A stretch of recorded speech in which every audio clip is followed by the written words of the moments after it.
안녕하세요. 사연에 빠지다의 DJ 민영입니다. 오늘도 사연이 재밌으셨다면 구독과 좋아요 버튼 꾹꾹 눌러주시고요. 그럼 오늘의 사연도 함께 만나볼게요. 안녕하세요. 저는 얼마 전에 사연에 빠지다 채널을 알게 된 60대 중반의 가정주부입니다. 저는 주부로 지낸 지 35년이 되었는데요. 신혼 초부터 집안일을 하거나 자기 전에 라디오를 틀어두는 일이 많았습니다. 그러면 잠도 잘 오고 시간이 잘 가는 느낌이 들거든요. 그래서 30년도 넘게 라디오를 듣다가 요즘에 제 아들이 라디오 말고 24시간 신청 사연만 틀어주는 유튜브가 있다고 해서 호기심에 받아보았습니다. 그랬더니 이 사연에 빠지다 유튜브가 눈에 들어오지 뭐예요. 그래서 이 채널을 구독하고 라디오 대신 잘 듣고 있답니다. 저는 평생 라디오 방송국에도 사연 보내고 그런 사람은 아닌데 사연에 빠지다에 이렇게 편지를 보내게 된 이유는요. 제가 최근에 겪은 드라마 같은 사연을 소개해드리기 위해서예요. 사연에 빠지다에 올라오는 사연들을 듣다 보니까 저도 세상에 이런 일이 있을까 싶었어요. 그만큼 좀 믿을 수 없고 놀라운 일들이 많았었는데요. 저 역시 그런 일을 몇 년 전에 겪었답니다. 제가 그런 사연의 주인공이 될 것이라고는 생각도 못했지만 살다 보니까 그런 일이 일어나더라고요. 저는 그 일로 인해서 좀 많이 아팠어요. 우리 딸에게 일어났던 그 사건은 저에게도 큰 충격을 주어 병원에 실려가기도 했답니다. 지금은 다 괜찮아졌지만 말이에요. 그러면 지금부터 저와 우리 가족이 겪은 끔찍한 일에 대해 말씀을 드릴게요. 제가 60대이다 보니 좀 문장력이 좋지 않을 수도 있는데요. 그 점은 여러분들께 미리 양해를 구할게요. 그럼 제 이야기를 시작하겠습니다. 모두들 잘 들어주시고 댓글도 달아주면 감사하겠습니다. 저는 제주도에서 해녀의 딸로 태어났어요.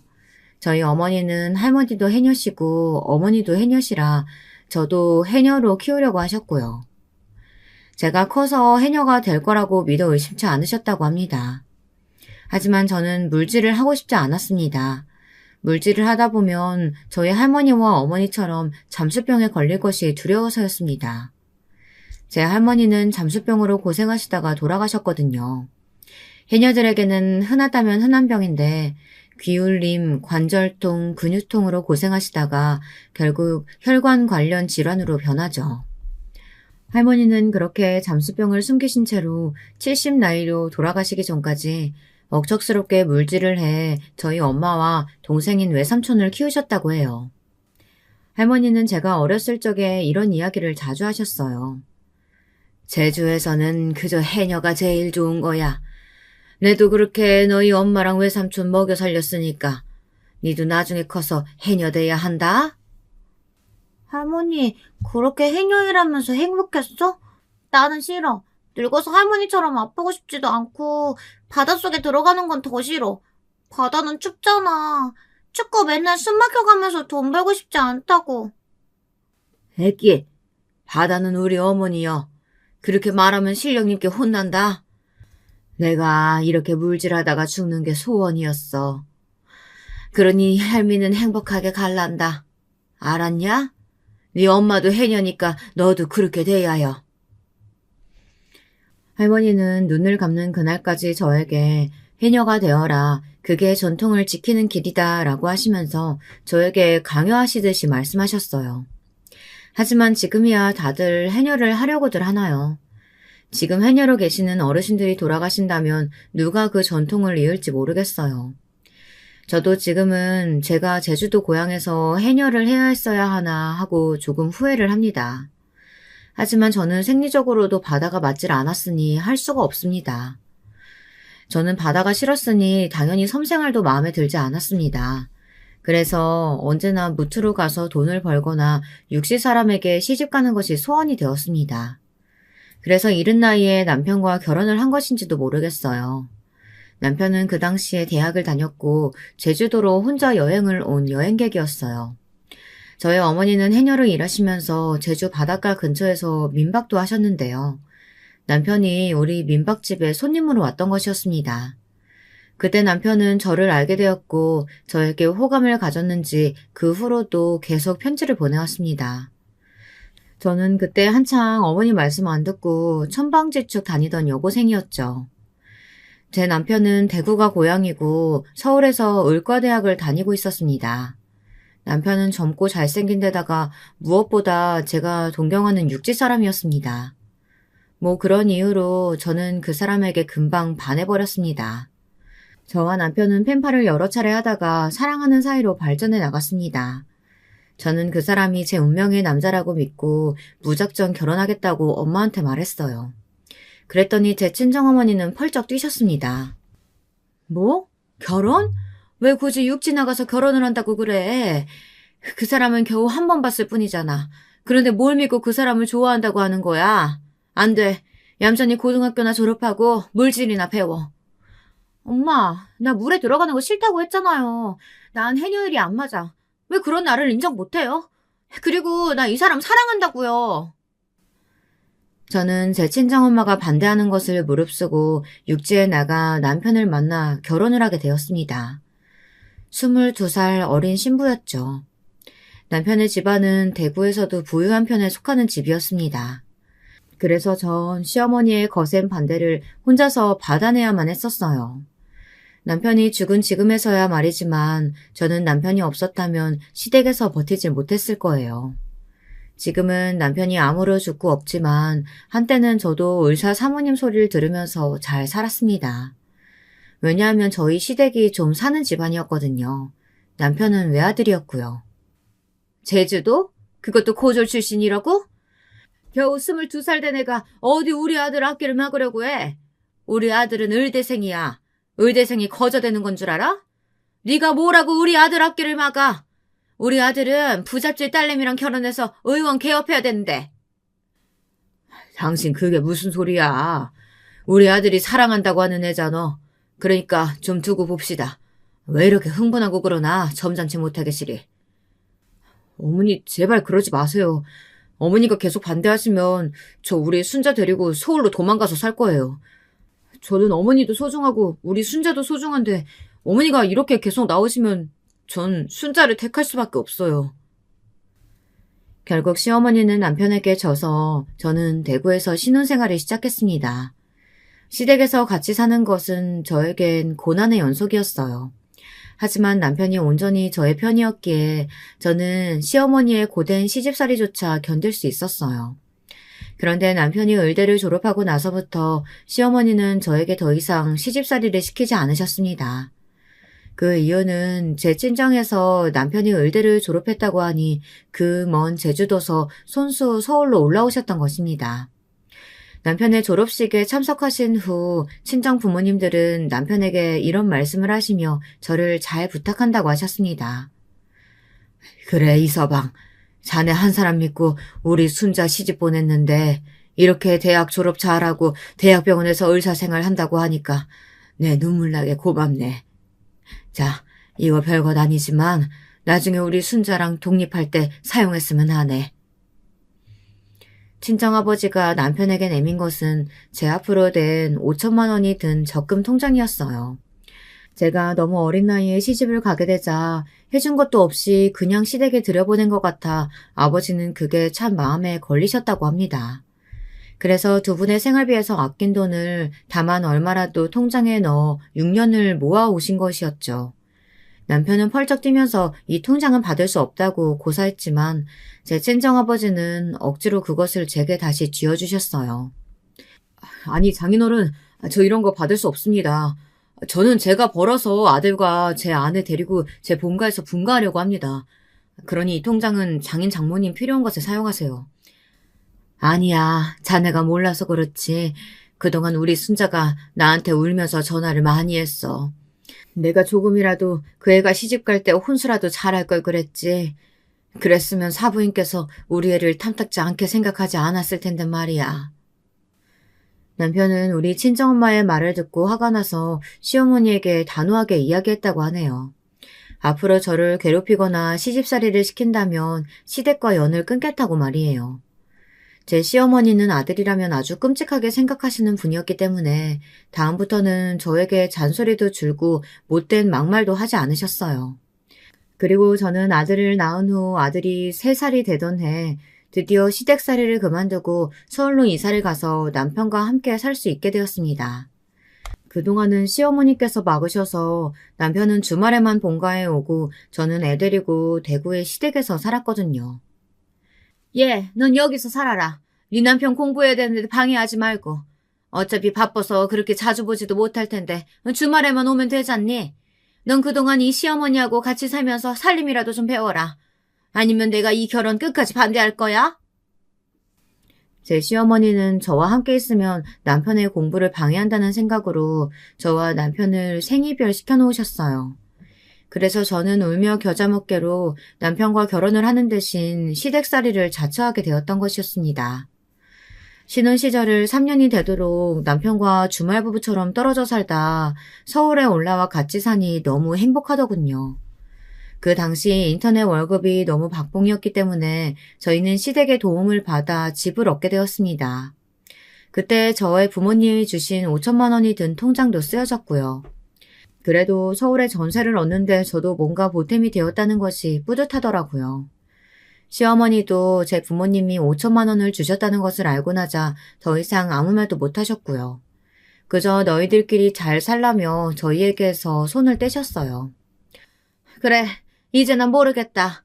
너도 손자 아니면 그렇게 못 살겠다고 하니 아들까지 낳은 마당에 내가 더 이상 반대해서 뭘 하겠니? 너희들끼리 서울서 잘 살고 시댁에는 그저 명절 때나 내려오던지 하렴. 아휴, 이 엄마는 모르겠다. 며느라가 저 사람 말은 하나도 신경 쓸 거 없다. 우리 손주 잘 키우고 내 아들 잘 부탁한다. 의사는 아내의 내조 없으면 힘든 직업이야. 그것만 잘 명심하고 살면 될 거야. 다른 데는 신경 쓰지 말고 너희들 건강하게 잘 지내고 알겠지? 네, 아버님, 어머님 감사합니다. 저희들 잘 살게요. 저는 결혼 후 3년이 지나서야 드디어 신혼다운 생활을 시작하게 되었어요. 남편은 당연히 바빴고 집에 들어오는 횟수도 점점 줄어들긴 했지만 저는 아들을 키우며 남편의 내조를 열심히 했습니다.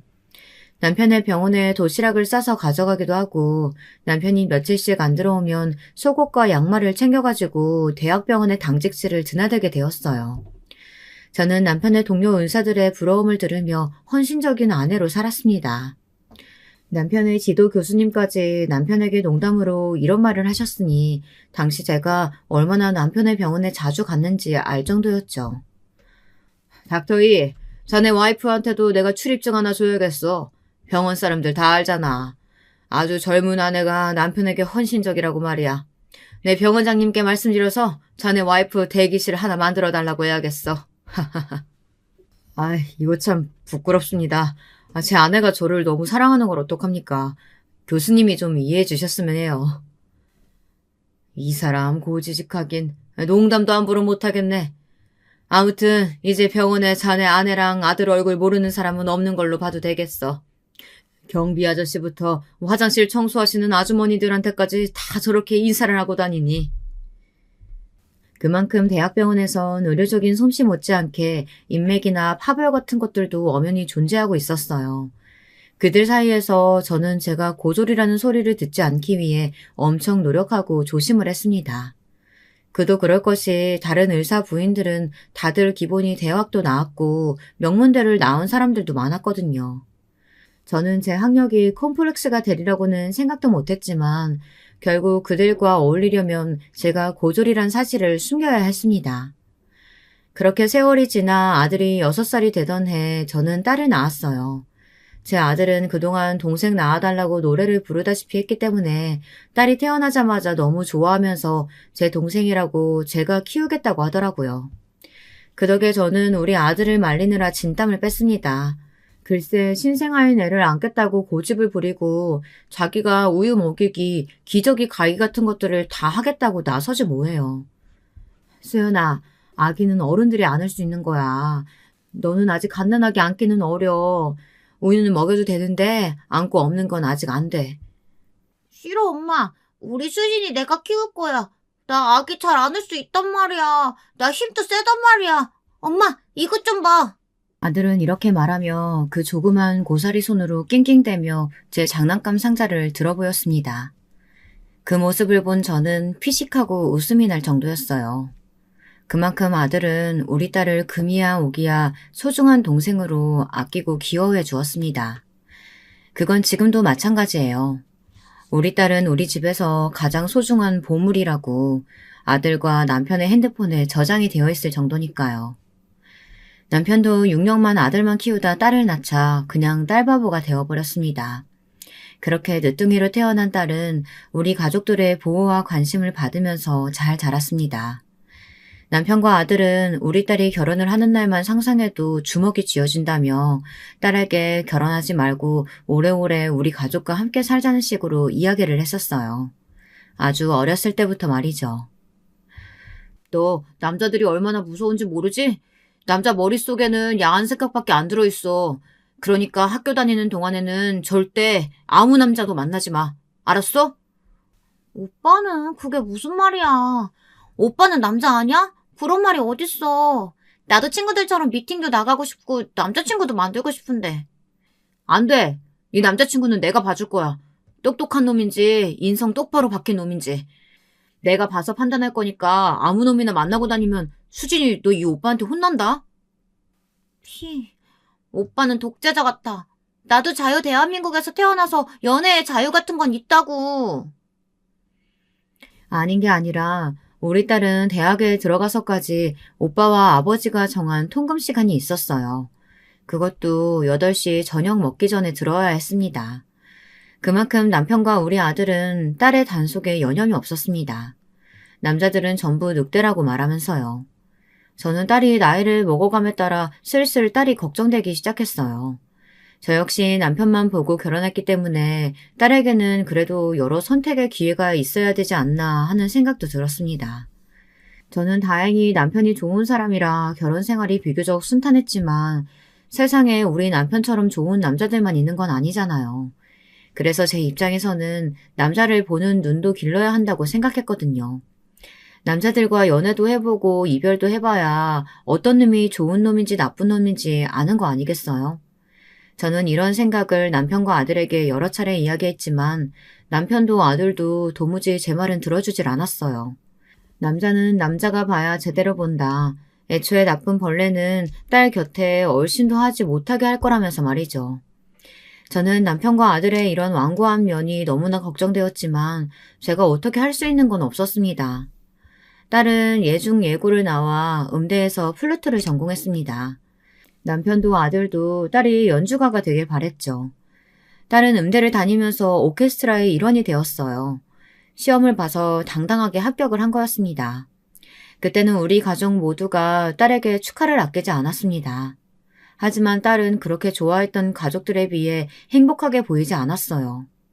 얼굴에 그늘이 져 있는 딸을 보다 못한 저는 걱정이 돼 어느 날 딸에게 넌지시 물어봤습니다.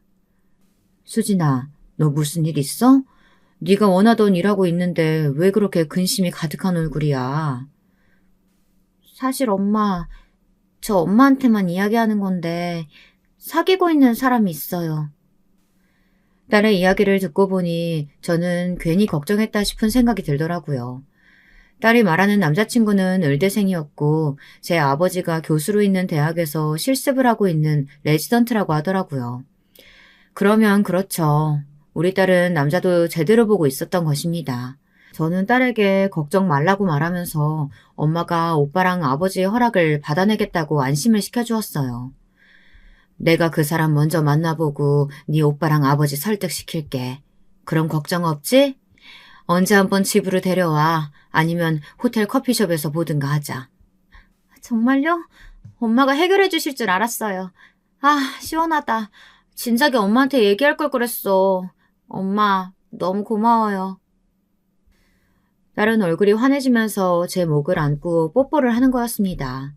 저는 다크네가 왜 이러냐고 눈을 흘겼지만 딸이 기뻐하는 모습을 보니 제 마음도 적잖이 안심되는 것이었어요.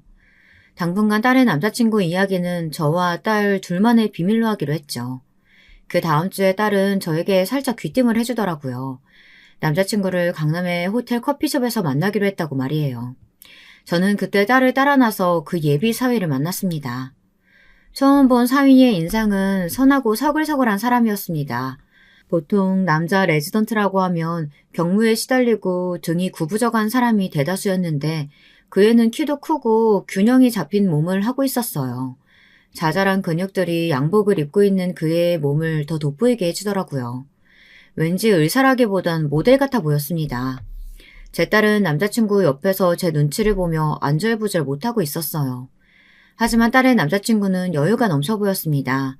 목소리도 좋고 어른들에게 믿음을 줄 수 있을 정도의 예의도 바른 청년이었습니다. 저는 첫 만남의 예비 사위가 마음에 들었어요. 안녕하세요, 어머님. 전 수진이와 2년째 교제 중인 박호영이라고 합니다. 앞으로 잘 부탁드리겠습니다. 그래, 내 딸한테 자네에 대한 말은 많이 들었네. 연세대학교 병원에서 근무한다고? 네, 레지던트 2년차입니다.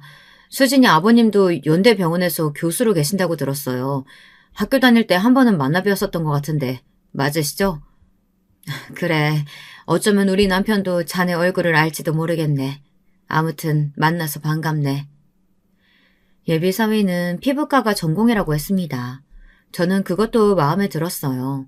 피부과 전공이면 나중에 병원을 차려도 잘 될 것이고 대학 병원 취직이야 따놓은 당상이 아니겠어요. 외과는 험하고 산부인과는 자칫하면 소송에 헤매릴 수도 있으니까요. 그렇게 한두 시간을 즐겁게 이것저것 이야기를 했습니다. 그런데 제 친구 하나가 그 호텔 라운지에 지나다가 저를 보고 아는 척을 하는 거였습니다. 어머, 순자야, 오랜만이네. 잘 지냈어? 근데 여기 이 잘생긴 남자는 누구셔? 아, 우리 수진이 남자친구래. 그래서 나한테 인사시키려고 수진이가 데리고 온 거야. 어머, 니네 딸 눈 되게 높다. 얘, 남자친구가 아주 잘생겼어. 근데 뭐 하는 사람인데? 연대병원 레지던트한데. 친구는 어머를 연발하면서 저한테 부러운 눈길을 보냈습니다. 저는 어깨가 저절로 으쓱 올라갔죠. 아직 사위가 된 것도 아닌데 우리 사위 멋지지 않느냐. 의사 사위 보게 되면 친구들 모임에서 한탕 내겠다고 말할 필요도 없는 생색까지 내게 되더라고요. 그때 저는 나중에 그게 얼마나 딸에게 독이 될지 상상도 하지 못했습니다. 그 친구가 가고 나서 저는 딸과 남자친구를 보내줬습니다. 그리고 집으로 돌아와 남편과 우리 아들에게 어떻게 이 사실을 말할까 고민을 하기 시작했어요. 하지만 그 고민은 전혀 쓸데없는 고민이었습니다. 그날 저녁 제 아들 수연이가 집에 들어와 딸을 찾았어요. 그리고는 다짜고짜 딸아이에게 남자친구가 있느냐고 묻는 거였습니다. 딸은 엄마가 벌써 얘기했나 싶어 떨떠름하게 고개를 끄덕였죠. 그랬더니 제 아들이 딸의 남자친구를 안다는 것이었어요. 사실 저희 아들도 연대병원에서 레지던트를 하고 있었거든요. 제 아들은 심장외과 의사입니다. 제 아버지가 그쪽 길로 가라고 이야기해서 얌전히 그 말에 따랐지만 자기는 수술이 좋다고 하는데 저로선 좀 이해가 안 가는 아들이랍니다. 아무튼 아들은 딸에게 남자친구를 안다고 하더라고요. 게다가 아들은 그 녀석이라면 딸을 시집 보내도 아깝지 않을 놈이라고 웬일로 예비 사이에 칭찬을 하더라고요. 의대 들어왔을 때 성적도 과에서 탑이었고 집안도 무지 좋은 녀석이라나요. 그래서 저는 손 하나 안 대고 아들을 제 편으로 만들었어요. 하지만 남편은 끝까지 딸을 아무데도 보내고 싶지 않아 했답니다. 그 사람은 딸바보인 만큼 딸이 아무데도 시집가지 않고 오랫도록 자기랑 같이 살 줄 알았다고 하며 저에게 서운한 마음을 내비치더라고요. 그래서 저는 남편에게 훈계하듯이 말했습니다. 당신 딸이 시집 안 가고 노처녀로 당신 밑에서 살면 뭐가 좋겠어. 당신도 생각해봐. 지금이야 걔가 이쁘지. 30 넘고 40 넘고 50이 다 돼도 우리 집에서 결혼도 안 하고 늙어가면 어떡할래요? 나중엔 제발 시집 좀 가라고 할 게 뻔히 보여 내 눈엔. 아니 그렇다고 하더라도 이건 너무 빠른 거 아니냐고. 대학교 졸업하자마자 결혼시키면 어떡해. 난 우리 딸 얼굴 오래오래 더 보고 싶었는데. 시집 가면 남의 집에서 사는 거잖아. 거기가 왜 남의 집이야. 우리 딸이랑 사위네 집이지. 보고 싶으면 보러 가면 되는 거잖아. 안 그래요? 저의 뼈 때리는 말에 남편은 아무런 반박도 할 수 없었습니다. 그저 입을 볼록 내밀고 퉁퉁거리기만 했지만 말이죠. 아들과 저의 합작으로 딸은 무사히 그 예비 사이와 결혼까지 꼴이나게 되었습니다. 사돈댁에서는 그쪽 아들이 우리 남편이 연세대 병원에서 교수로 재직하고 있다고 하니까 얼른 사돈을 맺자고 달려들 판이었거든요. 그만큼 제 딸을 마음에 들어 했다는 뜻입니다. 제 딸 자랑은 아니지만 제 딸도 상견례 프리패스 상이라고 할 만큼 예쁘고 얌전한 아이였기 때문입니다. 게다가 음대 출신의 시립 오케스트라에서 근무하고 있다고 하니 결혼식 날 안사도는 제 딸을 침이 마르게 칭찬해 주었죠. 그 말을 듣는 저는 너무나 기뻤고요. 왜 아니겠습니까? 시어머니 자리가 딸을 마음에 들어하고 편하게 대해준다는 게 쉽지 않은 거잖아요. 따님이 우리 아들과 너무 잘 어울리네요. 수진이가 가정교육도 잘 받고 아주 나무랄 데가 없어요. 그저 박간사돈께서 우리 아들 잘 좀 봐주시고 잘 부탁드려요. 아닙니다. 사위도 아주 잘 키우셨는걸요. 우리 딸이 좀 부족하더라도 사랑으로 가르쳐 주시면 감사하겠습니다. 사부인 잘 부탁드립니다. 딸은 결혼 초기에는 사위와 아주 알콩달콩 깨를 볶으면서 신혼생활을 즐기는 듯 보였습니다. 그러다 사위가 레지던트를 마치고 조교수가 되어 바빠지자 저에게 전화를 해 남편과 싸운 소리 같은 것들을 저에게 일러바치듯 말을 하는 거였어요. 처음엔 누구나 다 싸울 수 있다. 수진이 네가 좀 참고 살아라. 이렇게 보통의 친정 엄마들이 할 만한 충고를 했었습니다. 하지만 딸은 몇 달이 지나자 급기야 눈물을 보이며 친정을 찾아오는 것이었습니다. 엄마, 이 사람 정말 결혼하더니 너무 냉정해. 그리고 요즘은 아예 얼굴도 보기 힘들어. 어떻게 해야 되지? 나 결혼 잘못한 거 아닌가? 엄마도 아버지랑 결혼한 후에 3년간 대구 친할머니 집에서 시댁살이 했어. 너는 좋은 줄 알아야 돼. 의사 마누라가 아무나 되는 거 아니야. 그래도 지금은 내조만 하라고 하는 시어머니 안 계시잖아. 너희 할머니는 그러셨어. 너희들이야 모르고 있었지만 말이야. 저는 딸에게 마음 굳게 먹고 결혼생활 하라고 충고를 했어요. 딸은 그날 저녁에는 뭔가 수긍한 얼굴로 고개를 끄덕이며 자기 집으로 돌아갔습니다. 저는 딸의 축 처진 얼굴을 보니 걱정을 감출 수가 없었어요. 저희 집에서는 매일매일 과잉 보호만 받던 딸이었으니 신혼집에 덩그러니 혼자 있으면 외롭기도 하겠죠. 딸의 마음이 이해가 가지 않는 건 아니었습니다. 그래서 저는 다음엔 딸이랑 같이 한의원에 가서 아기를 잘 들어서게 하는 한약이라도 먹여야겠다고 생각했습니다. 아기를 낳고 키우면 쓸쓸해할 시간도 없을 테니까요. 저는 싫다는 딸을 데리고 한의원과 산부인과를 다녀왔습니다. 그 결과 딸은 아기를 갖게 되었습니다. 사위는 너무너무 기뻐했어요. 그리고 우리 딸이 소녀를 낳자 딸바보가 되었죠. 그건 제 남편과 똑같은 행동이어서 저는 저절로 웃음이 나왔습니다. 게다가 딸도 자기 남편의 변한 모습에 만족했습니다. 우리 딸이 딸을 낳으니 그것 봐라. 사위가 다시 가정적이 되었잖니. 그러니까 아기 낳기 잘했지 않어? 게다가 이젠 내가 뭐 먹고 싶다고 해도 다 사다 주고 애도 그렇게 잘 봐줘요. 요즘은 출장도 자주 안 가고 집에서 애기 보느라 정신 없더라니까. 주말에도 7시 지나면 꼭꼭 들어오더라고. 엄마 덕에 내가 다시 살맛이 났어. 딸은 아이에게 온 신경을 집중하게 되며 다시 활기를 찾았습니다. 다른 집 딸이나 며느리를 보면 산후 우울증이 온다고들 하던데 제 딸에겐 그런 것도 없었습니다. 그동안 결혼 후 공허한 마음이 컸는데 꼬물거리는 귀여운 딸이 그 자리를 대신하게 되자 딸의 우울증은 오히려 씻은 듯이 나았습니다. 저는 그게 일석이조라고 생각했어요. 저도 딸을 닮은 예쁘고 귀여운 소녀를 보러 딸의 집에 자주 놀러갈 핑계거리도 생기게 되었고요. 그런데 그것도 우리 사위를 그렇게 오래 집안에 붙들어 놓을 수는 없었습니다. 아니, 솔직히 피부과 의사는 화상이나 사고 아니면 응급은 있기가 힘든 입장 아닌가요? 그런데 사위는 딸이 돌이 지나고 나서부터 다시 출장이다, 응급이다 이런 핑계를 대며 집에 안 들어오거나 늦게 들어오기 일쑤였습니다. 제 딸은 그래도 소녀를 키우면서 기쁨을 느꼈기 때문에 사위의 부재에 대해선 큰 신경을 안 쓰는 것 같긴 했어요. 그런데 옆에서 보는 제가 좀 위태롭게 보이더라고요. 아기가 뒤집고 걸어가기 시작하면서 딸이 부쩍 애를 쫓아다니느라 체력적으로 힘든 게 보였거든요. 게다가 밤에 잠을 안 자는 소녀 때문에 제 딸은 눈 밑에 다크서클이 져가면서 힘들어했습니다. 어느 날 딸은 우리 집에 찾아와서 저에게 푸념을 늘어놓더군요. 엄마, 나 요즘 잠자기가 힘들어.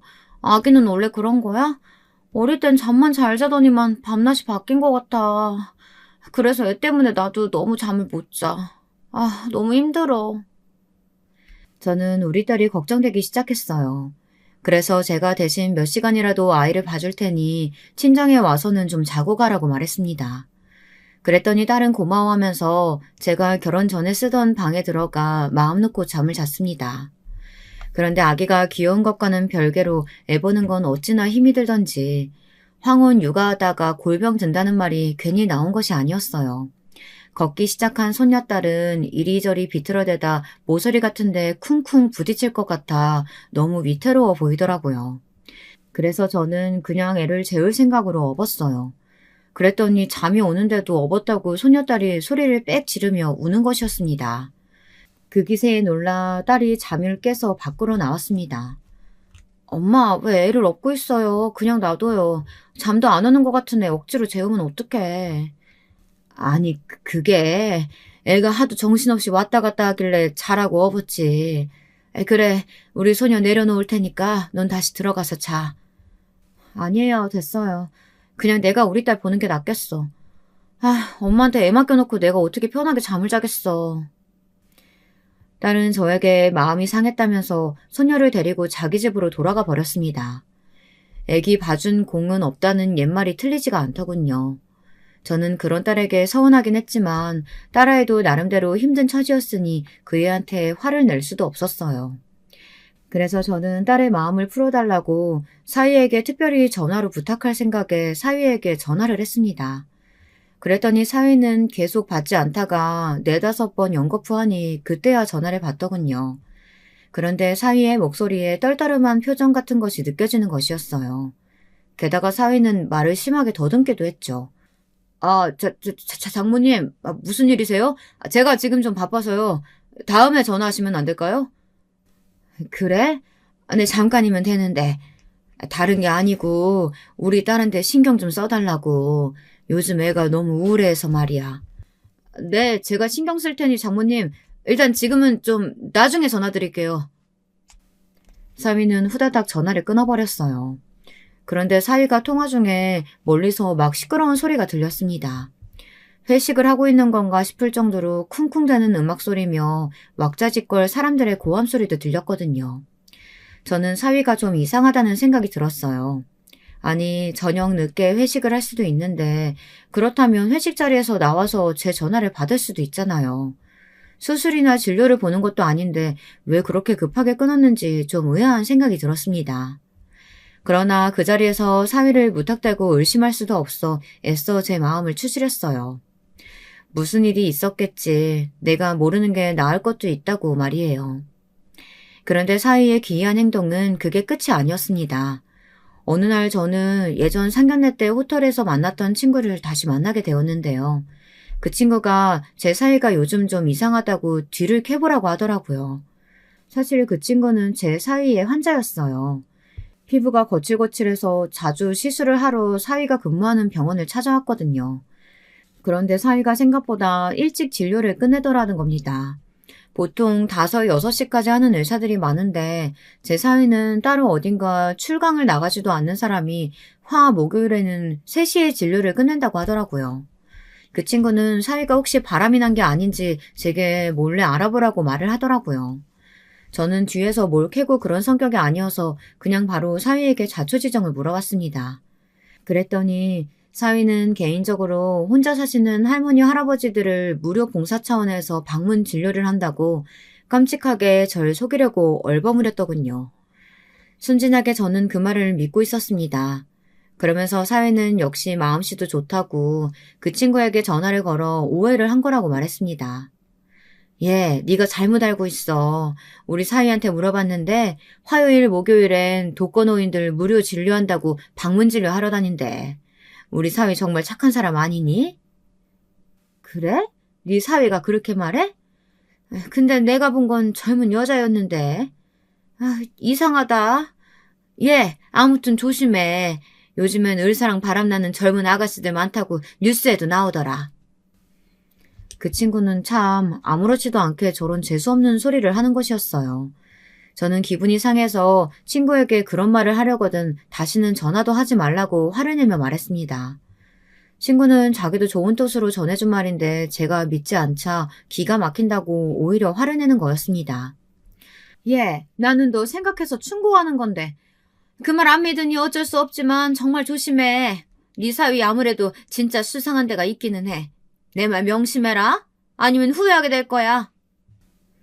저는 친구와의 통화를 끊고 기분이 너무 찝찝해진 것이었어요. 친구의 말을 믿자니 사위를 의심해야 하고 사위의 말을 믿자니 친구의 말 한마디가 제 가슴을 찌르는 것이었습니다. 저는 안 되겠다고 생각했어요. 그 친구의 말을 더 들었다간 괜히 가족만 의심하게 되는 거니까요. 한동안 그 애에게 연락을 하지 말아야겠다고 생각했습니다. 그런데 몇 달이 지난 후 그 친구가 아주 다급하게 연락을 해온 것이었어요. 그 내용인즉 사위가 제 딸을 해코지하려는 계획을 품고 있다는 아주 황당무계한 이야기였습니다. 그 말을 듣고 저는 코웃음을 쳤어요. 친구에게 착한 심성을 가진 제 사위가 그럴 일이 없다고 말했어요. 그랬더니 그 친구는 자기가 시술 중에 사위의 통화 내용을 잠시 엿들었대요. 그 내용이 아주 황당했다고 하더라고요. 그래서 얼른 저한테 경고하려고 시술이 끝나기 바쁘게 전화를 했다지 뭡니까. 그 친구의 말에 따르면 사위는 친구에게 시술을 하다 말고 어떤 여자의 전화를 받았는데 환자인 친구에게 양해를 구하지 않고 그 앞에서 조심성 없이 마구 떠들어대더라는 겁니다. 나야.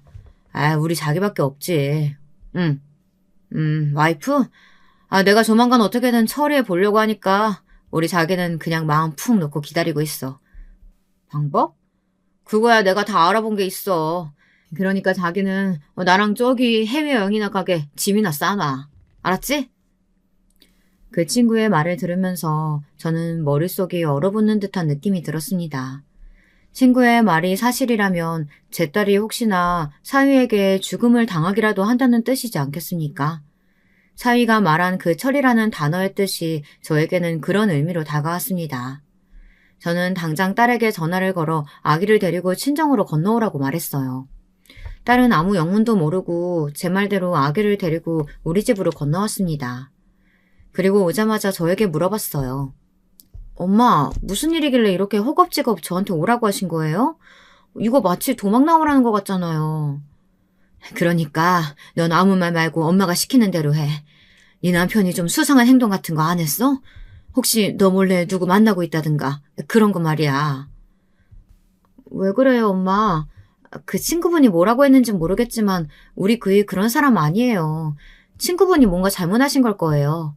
저 다시 집에 갈게요. 친정에 오면 우리 애 참 잘 못 자요. 그래, 그렇다 쳐도 조심해서 나쁠 건 없잖아. 그러니 일단 너희 집을 좀 샅샅이 뒤져보고 네 남편이 아무 죄도 없다는 걸 알고 나서 니네 집에 돌아가도 늦지 않아. 내일까지 좀 기다려줘. 이 엄마 부탁이다. 알겠니? 그렇게 말하면서 저는 딸을 당장 집에 못 가게 붙들어 두었어요. 그런 후에 저는 경찰서에 가 자초지종을 설명하고 사이가 없는 틈에 딸네 집을 좀 조사해달라고 부탁했습니다. 그랬더니 정말 믿지 못할 일이 일어났어요.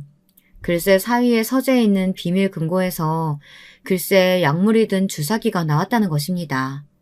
그 약물은 단 2, 3mm만 맞으면 정신을 잃고 여러 대를 맞으면 죽는다는 그런 약이었어요. 여러분, 제 사위라는 그놈의 행동이 너무 소름 돋지 않으신가요? 제가 그동안 좋은 사위라고 믿어왔던 그놈은 제 딸에게 약물을 주사해 죽이고 그 바람난 환영년에게 가려고 계획을 했었던 거였습니다.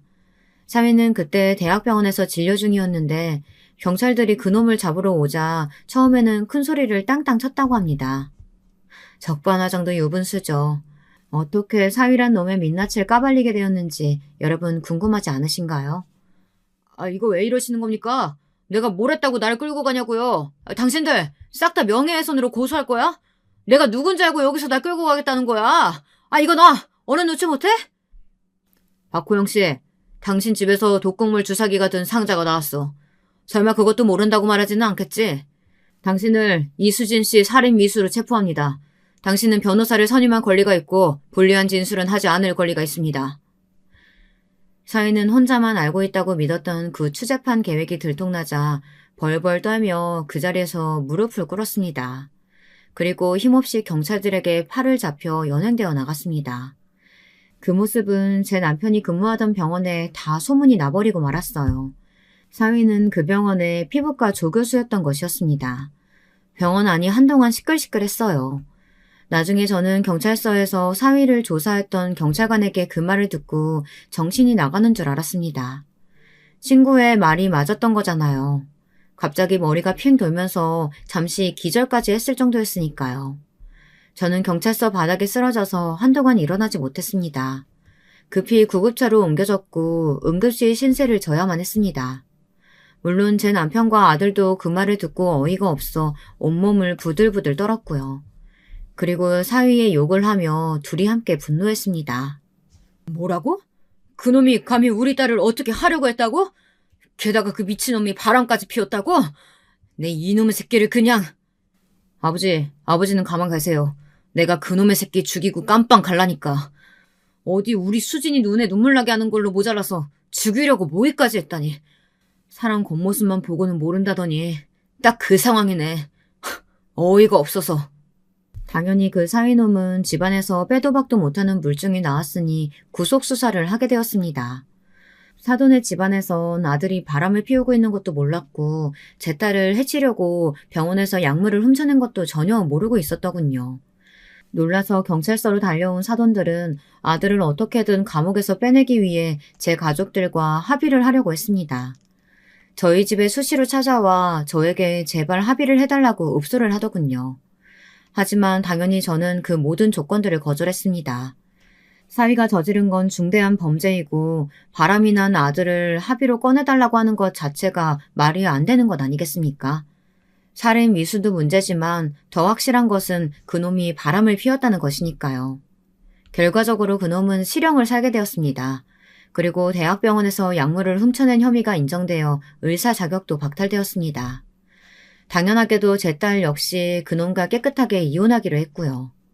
딸은 나중에 하는 말이 의사 사이에게 속은 것이 분하고 제가 죽음의 위협을 받을 뻔했다는 것에 소름이 돋았다고 하더군요.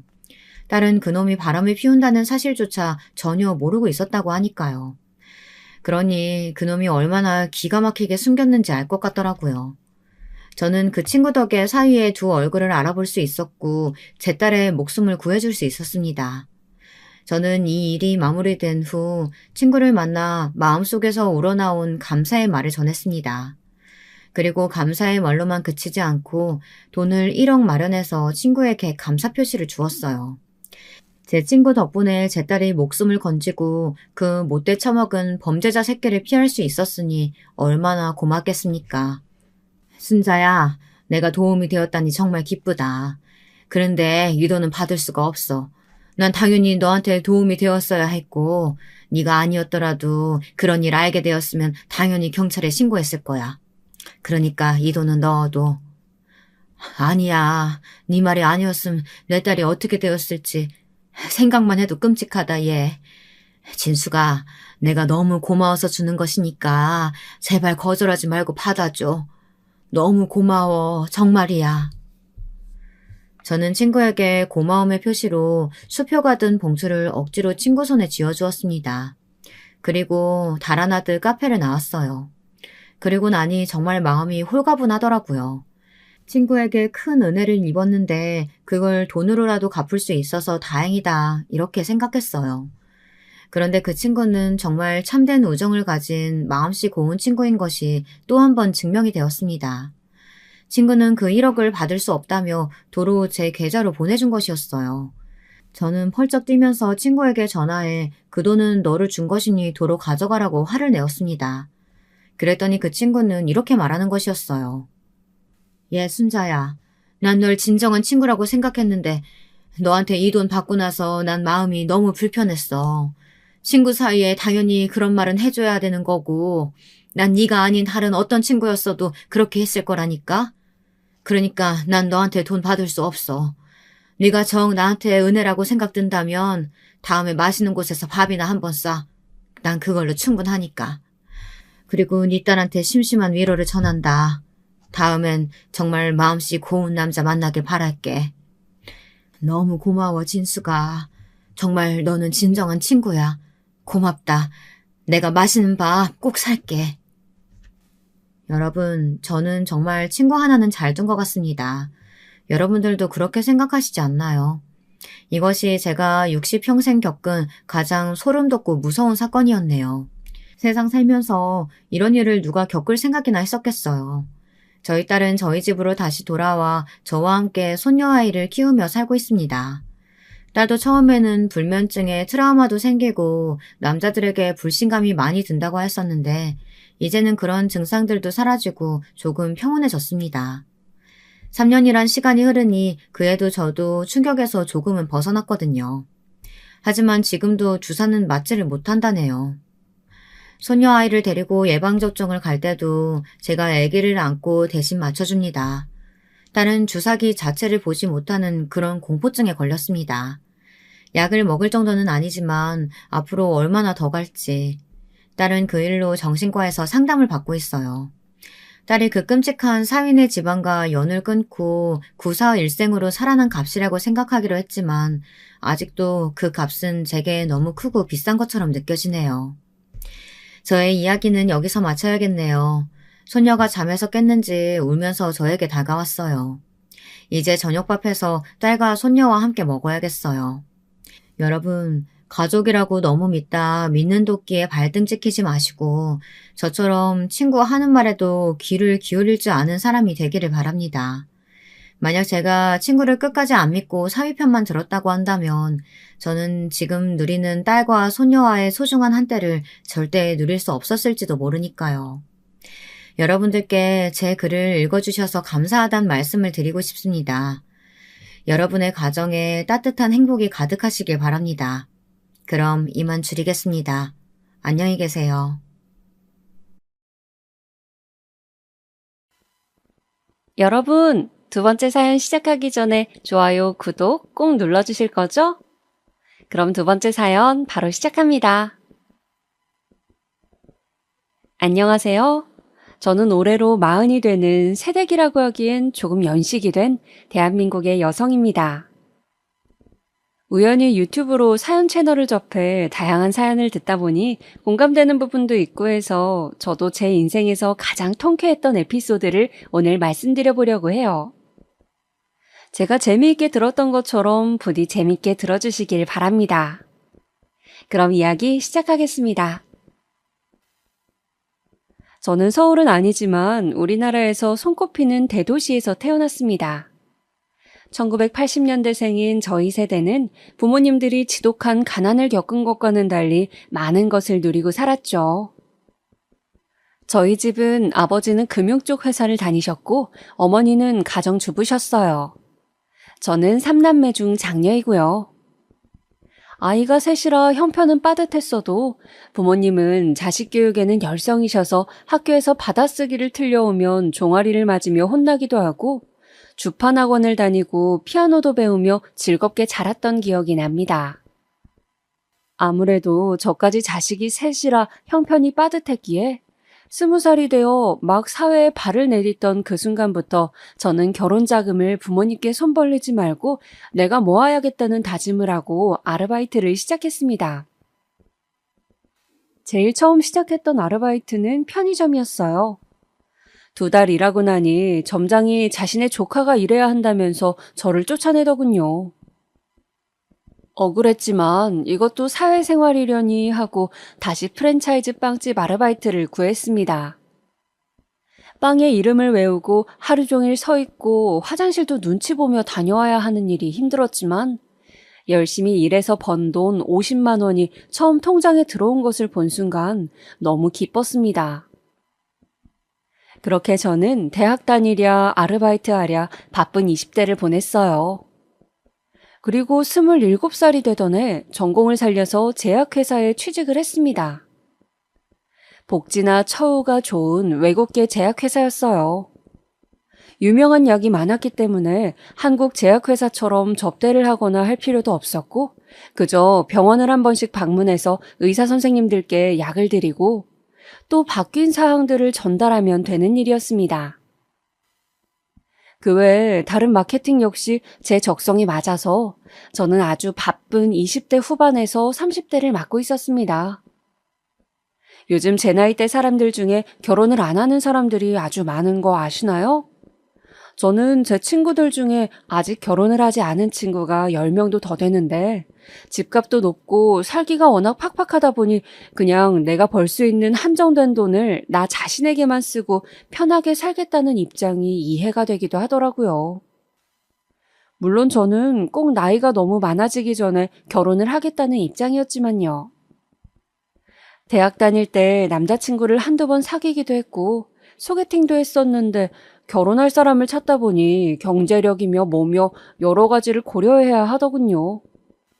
사람이 착해도 능력이 너무 없으니 연애를 해도 힘들고 또 너무 잘난 남자도 부담스럽고요. 그렇게 저는 결혼 자금이 없다고 5년 후에 결혼하자던 대학생 때 만난 남친을 그만 차버리고 저와 비슷하거나 조금 나은 형편의 남자를 찾아 소개팅을 하고 있었어요. 늦어도 35살 전에는 결혼을 해야겠다는 생각 때문이었죠. 줄기차게 소개팅을 했지만 마음에 드는 남자를 만나기는 쉽지 않더군요. 그러던 중 회사에서 연말을 맞이하며 전체 직원 총회식이 있었어요.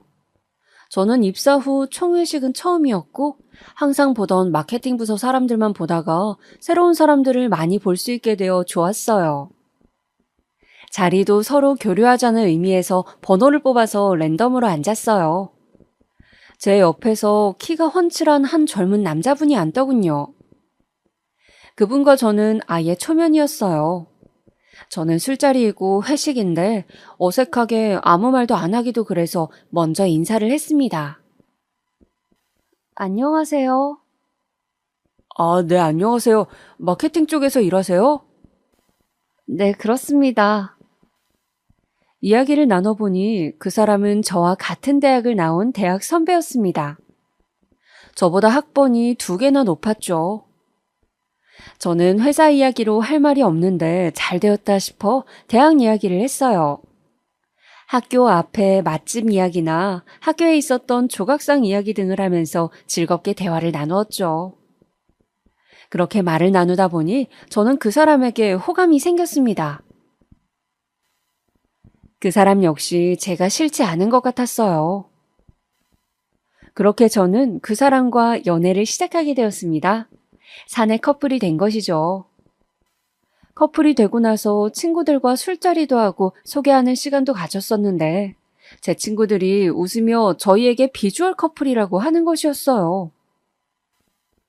그게 무슨 말이야? 둘 다 키도 크고 특히 너는 키가 큰데 다리는 가늘고 가슴은 또 크잖아. 완전 몸매 타고난 거 아니니? 아휴, 그 이야기 좀 하지 마. 난 축소 수술하고 싶어. 남자친구는 좋아할걸? 아, 진짜 그런 소리 좀 그만해. 사실 저에게는 신체적인 콤플렉스가 있었습니다. 저는 타고나길 마른 체형이라 어릴 적부터 팔다리가 말랐는데 마른 것에 비해서는 키가 컸죠. 그런데 2차 성징이 오니 생각 외로 저는 가슴이 큰 편이었어요. 다른데 살이 없는데 가슴만 크다 보니까 허리도 너무 아프고 또 사람들이 조금만 붙는 상의를 입으면 쳐다보고 그래서 저는 제 가슴이 큰 것이 싫었습니다. 한때는 진짜 축소 수술을 하고 싶어서 적극적으로 알아볼 정도였으니까요. 물론 부모님께서 그렇다고 일부러 축소 수술까지 할 건 아닌 것 같다고 해서 포기했지만요. 친구들이 농담 삼아 비주얼 커플이라고 하는 말이 저는 듣기 좋았습니다. 어쨌든 선남선녀라고 좋은 뜻으로 하는 말이니까요. 그렇게 우리는 주변의 부러움을 받으며 예쁘게 잘 만났습니다. 그 사람과 저는 먹는 죽이 잘 맞아서 데이트할 때 맛집을 찾아다니고 그 사람의 친구들도 개그맨처럼 재미있는 사람들이 많아 연애할 때 무척 즐거웠어요. 그때는 연애 때 그런 즐거움이 결혼해서도 계속 이어지고 또 결혼 생활은 항상 함께 같은 집에서 잠이 드는 것이니까 연애보다 훨씬 더 행복할 것 같다는 생각이 들었어요. 그렇게 저는 그 사람과 결혼을 꿈꾸며 그의 가족들에게 인사를 드리게 되었습니다. 어느 일요일 저는 약속된 한정식 집에서 그의 부모님을 처음 뵙게 되었어요. 남친의 가족분들은 먼저 와 계시더군요. 부모님은 푸근한 인상이셨고 어머님은 남친의 손을 꼭 잡고 계셨어요. 연신 어깨를 쓰다듬으시면서요. 저 안녕하세요. 저는 김준이라고 합니다. 저는 그분들에게 다가가서 수줍게 인사를 드렸습니다. 왔어? 저의 꾸민 모습에 남친은 적잖이 당황한 기색이었지만 한껏 꾸미고 온 모습이 싫지 않았는지 볼에 홍조를 띠더군요. 이 아가씨가 오늘 소개한다던 여자친구냐? 남친의 아버지가 저를 아래 위로 살펴보시며 말씀하시더군요. 남친의 어머니는 저를 이리저리 살피기만 하시고 별다른 말씀이 없으셨어요. 저는 그 눈길이 조금 부담스러웠지만 첫 만남이라 어색한 거겠지 생각하면서 애써 미소를 지었습니다. 그동안 말씀 많이 들었습니다. 늦게 인사드려서 죄송합니다. 그러자 아무 말이 없으시던 오빠의 어머니께서 대뜸 말씀하시는 것이었어요. 그래, 아가씨는 우리 애랑 같은 회사 다닌다고요? 네, 마케팅 부서에 있어요. 근데 우리 아들은 결혼을 하고 싶다고 하던데 아가씨 생각도 그런가요? 대뜸 어머니는 저에게 결혼 이야기를 하시는 것이었어요. 저는 저희끼리는 그렇게 이야기가 되었다고 조만간 저희 부모님과도 식사 자리를 하려 한다고 말씀드렸습니다. 남친의 부모님은 크게 기뻐하시는 내색도 아니셨고 그렇다고 마음에 안 드는 기색도 아니셨기에 저는 두 분의 의중을 모르겠다는 생각이 들었어요. 그때 그 자리에 함께 나와 있던 남친의 누나 두 분 중 한 분이 대뜸 이상한 소리를 하시는 것이었어요. 결혼할 때 당연히 집값은 반반 보탤 생각인 거죠? 모아놓은 돈은 있어요? 네? 네. 저는 혼수를 해갈 생각이었는데 그럼 다 반반 결혼 말씀하시는 건가요? 요즘 누가 남자가 집해오고 여자가 혼수해요? 참네. 옷도 무슨 90년대 이화여대생처럼 입고 와서는. 네? 저는 누나의 말에 너무 당황스러워서 순간 할 말을 잃고 말았습니다. 아까 처음 들어올 때부터 누나 둘이 아래 위로 훑어보는 게 기분이 나빴는데 왜인지 모르겠지만 저한테 시비를 자꾸 거는 듯한 느낌이 들었어요. 결혼을 한다면 손이 신우가 될 분들인데 뭔가 저에게 공격적으로 대하시는 것 같아 기분이 좋질 않았습니다. 저는 뭐라고 할 말을 찾지 못해 그저 남친의 누나를 바라보고만 있었어요. 누나, 진짜 왜 또 그래? 자기야, 오늘은 이만 가는 게 좋겠어. 나랑 같이 가자. 내가 데려다 줄게. 갑자기 남친이 자리에서 벌떡 일어나더니 저를 끌고 가게 밖으로 나섰어요. 저는 남친의 팔을 뿌리치면서 말했습니다. 왜 이래? 나도 내 할 말은 해야 될 거 아니야. 그리고 자기 누나가 뭔가 내가 마음에 안 드시나 봐. 좋게 여쭤보고 기분 풀고 하면 되는데 이렇게 내가 가버리면 더 이상해지잖아. 우리 누나들은 내가 막내라고 나를 좀 막대하고 그러다 보니까 너한테까지 그러는 게 있어. 그냥 오늘은 집에 데려다 줄게. 집 문제나 혼수 이런 거는 그냥 우리 둘이 좋게 합의하자. 우리가 모은 돈으로 하면 되고 내가 집 자금은 부모님께 조금 지원받을 수 있을 거야. 저는 그렇게 찜찜한 마음을 안고 결혼을 하게 되었습니다. 다사다난한 결혼 준비를 마치고 신혼여행을 다녀와서 전셋집으로 마련한 소박한 신혼집에서 드디어 저의 신혼생활은 시작되었죠. 그런데 저에게는 스트레스 받는 일이 하나 있었습니다. 시부모님께서 전세금을 지원해 주시면서 전셋집을 같은 아파트로 얻었으면 좋겠다고 하신 거예요. 저는 그때 생각에는 어차피 가족끼리 가까이 지내면 좋지 그런 생각이어서 알겠다고 했습니다. 어차피 저희 친정도 가까웠기 때문이죠. 그런데 가까워서 더 그러시는 것인지 시부모님께서 주말마다 다 같이 모여서 밥을 먹었으면 좋겠다고 하시는 거였어요. 두 분의 신혼의 가족들도 토요일 저녁에 항상 밥을 먹으러 오니까 저와 신랑도 토요일 저녁마다 별일이 없으면 시댁에서 다 함께 밥을 먹으면서 일주일 어떻게 지냈는지 이야기도 하고 그랬으면 하셨습니다. 이 이야기를 처음 들었을 때 저는 결혼한 친한 친구에게 말했어요. 친구는 화를 내면서 요즘 그런 시댁이 어딨냐고 엄청 자주 왔다 갔다 하기를 바라는 것 같다고 처음부터 그냥 바빠서 못 간다고 하라고 매주 어떻게 시댁에 가냐고 하면서 저를 말리는 것이었습니다. 이런 것은 많이 싸우더라도 초반부터 확실하게 안 되는 건 안 된다고 해야 한다면서요. 저도 썩 내키지는 않았지만 그렇게 대놓고 안 된다고 하면 신랑도 많이 섭섭할 것 같고 해서 저는 일단은 시댁의 저녁 식사에 참석해 보기로 했습니다. 처음 식사 간 날에 7시에 식사를 하신다고 하기에 7시에 맞춰서 갔더니 어머니께서 저를 보며 눈살을 찌푸리시는 거였어요. 며느라가, 너는 왜 이렇게 센스가 없니? 네? 무슨 말씀이세요, 어머니? 아니, 식사가 7시라고 했으면 적어도 6시쯤 와서 같이 음식도 하고 차리는 걸 도와야지. 어떻게 7시에 딱 맞춰서 와? 아, 네. 그런데 신랑이 오늘 운동 갔다가 늦는다고 해서요. 아니, 집이 무슨 엄청 머니? 그냥 남편은 운동하고 오라고 하고 너 혼자 시댁에 오면 되잖니. 왜 이렇게 답답한 소리만 하니? 네, 알겠습니다.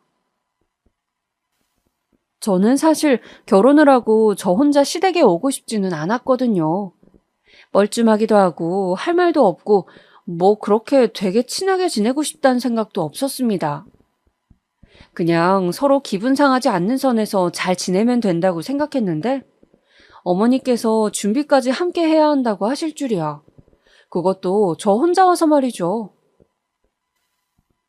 결국 저는 토요일마다 시댁으로 가서 미리 음식 준비를 하고 밥을 차리는 일을 매주 계속하게 되었습니다. 그저 일만 하는 것도 힘들고 짜증나는데 겨우 음식을 다 마치고 자리에 앉으면 신우들이 또 저를 무슨 물고기가 먹이 뜯듯이 뜯어대곤 했어요. 뭐랄까, 시어머니께서 뭐라고 하는 것은 그래도 어른이시니까 내가 참아야지 그런 마음이 들었는데 신우들이 저에게 이러쿵 저러쿵 하는 것은 정말 참기가 힘들었습니다. 그 내용이라는 것도 정말 유치하기 짝이 없는 것들이었어요. 신우들은 항상 저의 그날 옷차림과 가방, 그리고 피부, 머릿결 등을 지적해댔는데 제가 피곤해서 볼품이 없어도 자기 관리 못한다고 뭐라고 하고 제가 좀 꾸미고 가면 내 동생은 힘들게 가정 건사하는데 너는 꾸밀 시간도 있고 좋겠다는 식으로 비웃었습니다. 그런 대화들이 오갈 때마다 저는 너무 속상하고 상처받는 말들을 많이 들었지만 그래도 속이 아닌 채로 웃고 넘길 수밖에 없었어요. 말로만 듣던 시집살이라는 것이 바로 이런 건가 싶기도 했고요. 또 우리 시댁은 제사며 생신이며 김장이며 행사가 많은 곳이었는데 언젠가부터 신우들은 당연한 듯이 모든 노동을 저에게 미루고 일이 바쁘다는 핑계로 참석을 하지 않으시거나 다 끝날 무렵 얼굴만 디밀기 시작했습니다. 남편 역시 회사 일이 바쁘다는 핑계로 항상 쏙 빠지기 시작했죠. 원래 그런 건 며느리만 하는 거 아니냐고요? 저는 신우도 남편도 집안의 가족이니까 일이 있다면 함께 해야 한다고 생각합니다. 암튼 시댁의 일이 너무 많아 저는 계속 고생을 했는데 언젠가 김장 때는 정말 제가 크게 다칠 뻔했어요. 여보세요? 바쁘니? 네, 안 바빠요. 어머니 식사는 하셨어요? 다름이 아니라 너 지금 좀 올 수 있니? 내가 할 일이 생겼는데 나 혼자 못할 것 같아서 말이야. 네? 아, 네, 알겠어요, 어머니. 저는 그 길로 어머님 댁으로 달려갔습니다. 그렇게 달려간 곳에는 커다란 다라이들이 바닥에 펼쳐져 있고 새빨간 양념과 산더미 같은 배추가 쌓여 있었습니다. 아유, 오늘 김장을 하기로 했는데 손이 부족할 것 같아서 말이야. 아, 다른 분들은요? 아, 다들 일이 있다는구나. 좀 이따 김치 받으러 들른다고 하던데 그냥 사 먹자는 거 내가 좋아서 하는 거니 너만 있어도 되지 뭐. 안 그러냐? 얼른 배추에 양념 좀 묻혀보렴. 돼지고기 수육도 해야겠지?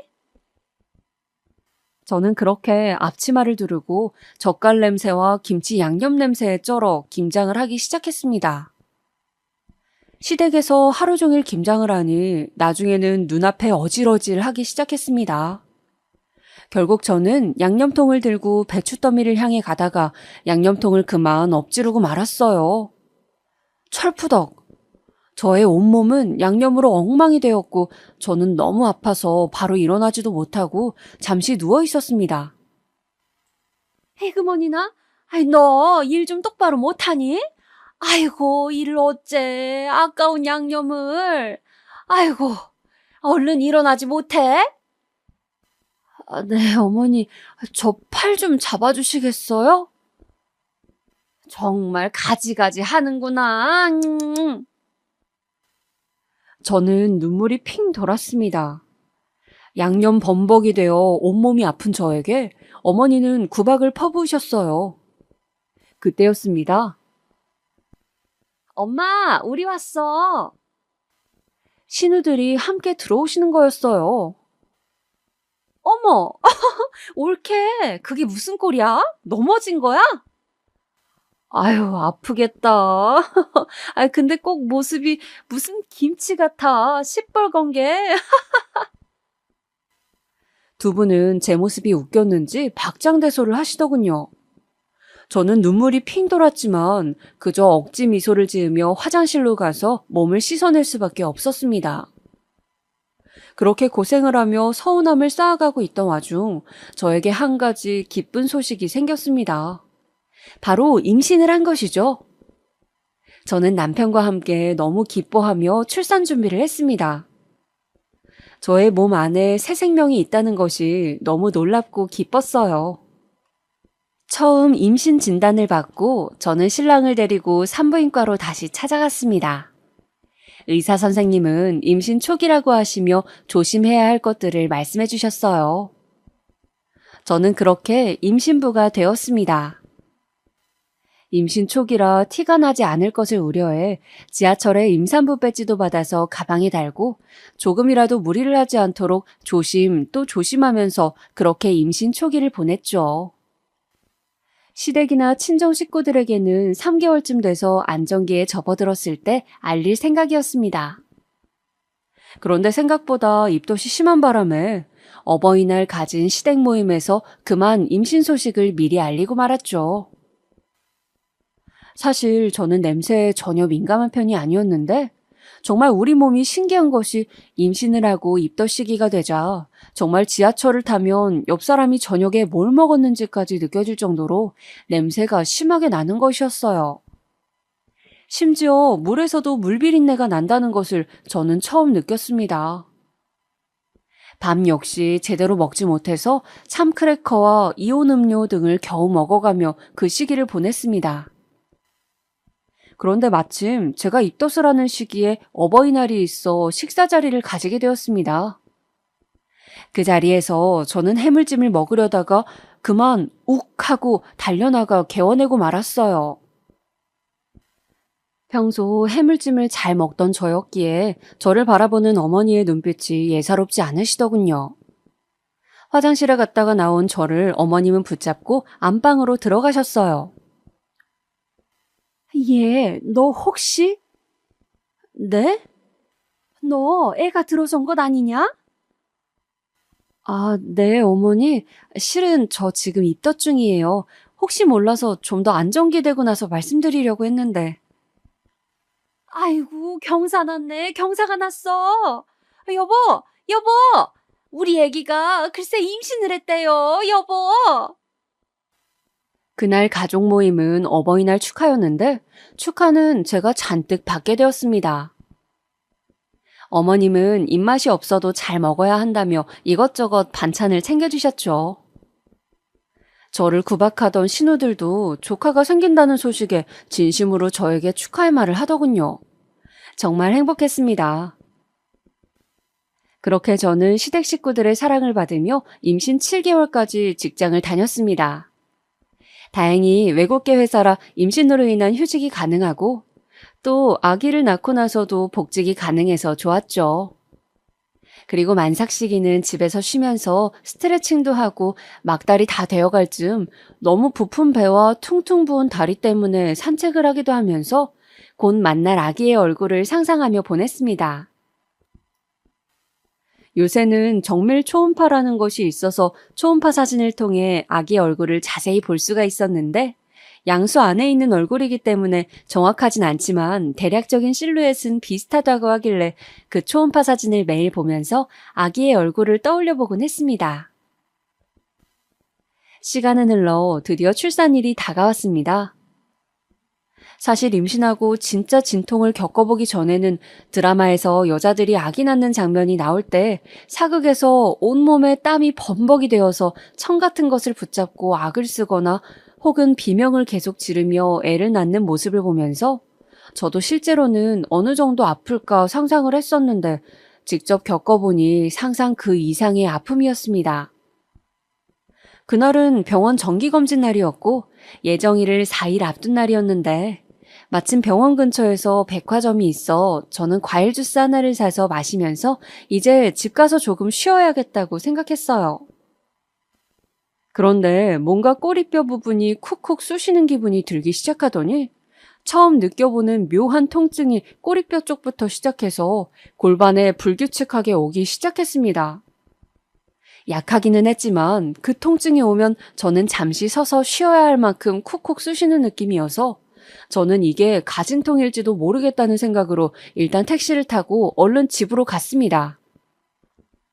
지금 병원 가봤자 가진통이라고? 하루 이틀 지나고 주기가 규칙적이 되면 오라고 한다는 말을 들었기 때문입니다. 불규칙하게 한 번씩 쑤시던 그 통증은 저녁이 되자 조금 더 자주 오고 있었습니다. 제가 워낙 겁이 많아서 인터넷으로 출산 후기를 정말 많이 본지라 많은 사람들의 말 중 샤워를 꼭 하고 가라는 말이 번뜩 떠올랐어요. 진짜 진통이 오면 그 후 한참 못 씻을 수도 있기 때문에 병원 가기 전 샤워를 꼭 하고 자연분만 시 힘이 많이 드니까 밥도 꼭 먹고 가라는 말이었죠. 저는 허겁지겁 아픈 배를 잡고 샤워를 했습니다. 그리고 신랑이 사온 초밥을 몇 점 먹었어요. 힘이 필요하니 밥을 잘 먹어야 한다는데 꼬리뼈 부분이 너무 아프니까 밥이 잘 넘어가지 않았습니다. 신랑은 자고 있었는데 저는 혹시 새벽에 병원에 가야 할지 모르니까 일단 신랑이 푹 쉬는 게 낫다 싶었어요. 짐볼을 타면 통증이 좀 완화된다고 해서 집에서 짐볼도 타고 또 짐 욕조에 뜨거운 물을 틀어놓고 반신욕도 했어요. 그런데 새벽 2시쯤 되자 통증은 걷잡을 수 없이 커져갔습니다. 마치 누가 제 골반뼈를 잡고 으스러뜨리는 느낌이었죠. 더 이상 참을 수 없을 것 같은 고통에 저는 이게 진통이구나 싶어 얼른 신랑을 깨웠어요. 자기야 일어나봐. 나 이제 너무 아파서 병원 가야 될 것 같아. 알았어. 지금 가자. 얼른. 신랑은 선잠을 잤는지 자다가 벌떡 일어나더니 저를 부축해서 차를 엘리베이터를 타고 주차장으로 갔습니다. 가는 동안에도 몇 번이나 걷다가 멈췄는지 모르겠어요. 한 3걸음 걷고 아파서 쉬고 또 3걸음 걷고 아파서 쉬는 것의 반복이었습니다. 골반뼈가 마구 제멋대로 움직이는 기분이 들면서 조수석에 앉았는데 제대로 앉아있기도 힘들어서 엉덩이를 반쯤 들고 조금 울면서 신랑한테 빨리 좀 가달라고 애원했던 것 같아요. 진짜 누군가 덤프트럭이 내 골반을 지나가는 느낌이라고 하더니 정말 시간이 지날수록 골반이 찢어지는 것처럼 아프더군요. 그렇게 겨우겨우 병원으로 도착해서 분만실로 향했습니다. 그때가 새벽 3시는 넘은 것 같았어요. 그런데 신랑이 그 밤중에 시어머니께 전화를 하는 거예요. 엄마 말대로 밤에 진통이 와서 결국 병원에 왔어. 이제 나을 것 같아요. 어? 알았어. 엄마가 말씀하신 대로 내가 꼭 전달할게요. 무슨 이야기인지 남편은 비장한 표정을 지으면서 어머니하고 이야기를 했습니다. 저는 가쁜 숨을 내쉬면서 간호사가 놓아준 진통제를 링겔로 맞으며 정신을 부여잡으려고 애쓰고 있었어요. 손으로 촉진해본 결과 아직 3cm 열린 상태라고 했습니다. 조사는 원래 자궁문이 열리기까지 시간이 오래 걸린다고 아직 한참을 더 아파야 한다고요. 그런데 그런 저에게 남편이 하는 말이 가관이었습니다. 자기야, 엄마가 자기 아기 낳을 때 다 돼서 몇 번이나 말씀을 하셨는데 무조건 자연분만으로 낳아야 한대. 아휴, 그게 무슨 소리야. 그게 애 낳다가 안 되면 수술하는 거지 무슨. 엄마가 중요한 일이라고 하니까 우리 자연분만 하자. 자긴 잘할 수 있어. 내가 잘 챙겨주고 옆에서 응원할게. 남편은 황당해하는 저의 손을 꼭 붙잡고 응원한다며 어이없는 멘트를 남발하더군요. 남편의 얼굴은 마치 저를 잘 챙기던 사람과 다른 사람처럼 지금 제가 온몸이 아파서 정신이 없는 것은 안중에도 없고 그저 태어날 아기에만 관심이 있는 것 같은 얼굴이었습니다. 남편은 미소를 띠며 곧 태어날 아기를 기다리는 듯 했어요. 저는 너무 아픈 나머지 뭐라고 따지기도 싫어서 어차피 자연분만 하려고 했으니 알겠다고 했습니다. 그런데 시간이 지날수록 진통은 심해져 왔어요. 저는 무통주사를 맞고 한동안은 아픔에서 벗어날 수 있었지만 새벽 6시쯤인가 서서히 무통주사의 효과가 사라질 쯤부터는 지옥을 맛보고 있었습니다. 온몸이 다 뒤틀리는 느낌이었고 호흡도 흐트러지고 호흡에 맞춰 힘을 주라고 하는데 저는 진진통이 불규칙한 거였어요. 간호사가 이렇게 진진통이 불규칙한 경우는 난산이 될 수밖에 없다며 아주 드문 경우인데 좋지 않다고 말했습니다. 불규칙한 진통 때문에 저는 제대로 숨을 쉴 수가 없었고 당연히 제대로 호흡하지 못하니 아기를 낳을 때 힘을 똑바로 줄 수가 없었어요. 온몸이 정말 으스러지는 것만 같았고 미칠 듯한 고통으로 온몸을 들썩거리며 힘든 시간을 버티다가 저는 그렇게 3시간쯤 지났을 때 남편에게 말했습니다. 자기야, 나 그냥 수술하면 안 될까? 지금 너무 힘든데 도저히 못하겠어. 이대로는 몸이 너무 아파. 자기야, 왜 그래? 조금만 더 기운을 내. 자연분만 해야 아기에게 좋다잖아, 어? 자기야, 내가 좀 너무 기운이 딸려서 도저히 안 되겠어. 너무, 저는 그렇게 남편에게 수술을 하고 싶다고 말했지만 남편은 엄마가 그랬는데 원래 애가 나오기 직전에 다들 너무 아파서 수술을 원한다면서 그 순간만 넘기면 애가 나온다고 했다고 제 말을 듣지도 않고 계속 곧 끝난다고만 하는 거였어요. 그리고 자꾸만 시어머니께 전화를 걸어 코치를 받는 거였습니다. 어머니는 계속 그 순간만 버티면 된다. 이제 애 다 나왔다. 꼭 우리 손주를 위해서 자연분만을 해야 한다며 저에게까지 강하게 강조를 하시는 거였어요. 저는 너무 아픈 와중에도 화가 났습니다. 그런데 제가 너무 아파하면서 간호사분께 그냥 수술하고 싶다고 하니 간호사분도 시간이 너무 길어지고 있다고 이러면 아기도 산모도 너무 힘들다고 의사 선생님께 물어보고 다시 오겠다고 하고 나갔습니다. 그렇게 저는 수술을 기다리면서 온몸을 땀 범벅을 한 채 고통을 견디고 있었어요. 그런데 분만실 앞으로 나간 남편이 의사와 하는 이야기가 들리더군요. 선생님, 안 돼요. 수술은 안 돼요. 꼭 자연분만 해야 합니다. 보호자분, 지금 좀 상황이 안 좋습니다. 진통이 너무 길어지고 있어요. 수술을 하는 게 안전할 수 있습니다. 아기가 4kg가 넘는 데다가 산모분이 지금 너무 지쳐서 제대로 자연분만이 된다고 장담할 수 없는 상황이에요. 수술하는 것이 제 생각에도 좋아 보입니다. 안 돼요, 선생님. 그러면 한 3시간 정도만 더 기다려보면 안 될까요? 제가 진짜 엄마한테 할 말이 없어서 그래요. 네? 보호자분, 지금 엄마 이야기가 중요하세요? 저는 그렇게 아픈 와중에도 화가 치밀어 오르는 것을 느꼈습니다.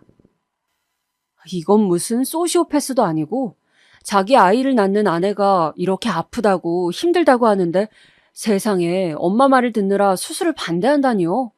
정말 어이가 없었습니다. 결혼 과정이나 신혼 때도 한 번도 그런 생각을 해본 적이 없는데 마마보이가 따로 없더군요. 저렇게 엄마 말을 철석같이 잘 듣는 사람인지는 꿈에도 몰랐습니다. 그렇게 저는 남편이 의사 선생님께 조금만 더 하고 시간을 끄는 것 때문에 수술을 하지도 못하고 그 끔찍한 산통을 반나절이나 더 겪어야 했어요. 처음 실려왔을 때부터 거의 48시간이 다 되어가고 있었습니다. 더 이상은 안 되겠다고 의사 선생님이 수술을 해야 한다고 지금은 산모와 아기가 모두 위험할 지경이라고 단호하게 말씀하시자 그제서야 남편은 수술 동의서를 써주면서 의사 선생님께 말하는 거였어요. 그런데 선생님, 그러면 이따 저희 엄마랑 통화할 때 바꿔드릴 테니까 너무 위급한 상황이라서 도저히 자연분만을 할 수 없었다고 말씀 좀 해주시겠어요? 정말 이런 남편 이야기 들어보신 적 있으실까요? 저는 정말 그 순간에 남편에게 모든 정이 다 떨어지더군요. 너무 눈물이 났습니다. 초조하게 제 출산 소식을 기다리고 계실 엄마가 너무 보고 싶었어요. 수술이 끝나고 겨우 정신을 차리자 5일간 입원을 해야 한다고 했어요. 저는 아들로 태어난 아기가 너무 보고 싶었지만 몸이 너무 안 좋아서 보러 가지 못하고 입원실에서 끙끙 앓았습니다. 몸이 천근만근인데다 자연분만이 아니라 수술을 해서 방귀가 나올 때까지 밥을 먹을 수도 없고 참 불편하더군요. 그런데 득달같이 시부모님께서 병문안을 왔더군요. 저는 소변줄까지 낀 상태로 말을 나눠야 했어요. 정말 불편하고 민망했지만 그래도 걱정돼서 오셨겠거니 좋게 생각하고 있는 찰나 어머니가 말씀하시더군요. 신랑한테 말은 들었지? 산후조리원 비싸서 내가 취소했고 너 퇴원날 맞춰 내가 너희 집으로 갈게. 네? 어머니 그게 무슨 말씀이세요? 아니 이야기 못 들었니? 내가 딸들한테 들으니 산후조리원이 무슨 마사지인지 모식인지 해서 500은 든다며. 아니 그 생돈을 왜 남을 줘? 해주는 게 뭐가 있다고? 산후조리 그거 별거 아니다. 그냥 내가 2주 정도 너희 집에 있으면서 돌봐줄게. 미역국 먹고 그냥 누워서 푹 쉬고 아기 젖줄 때면 일어나도 돼. 마사지 이런 거 별 필요 없다니까.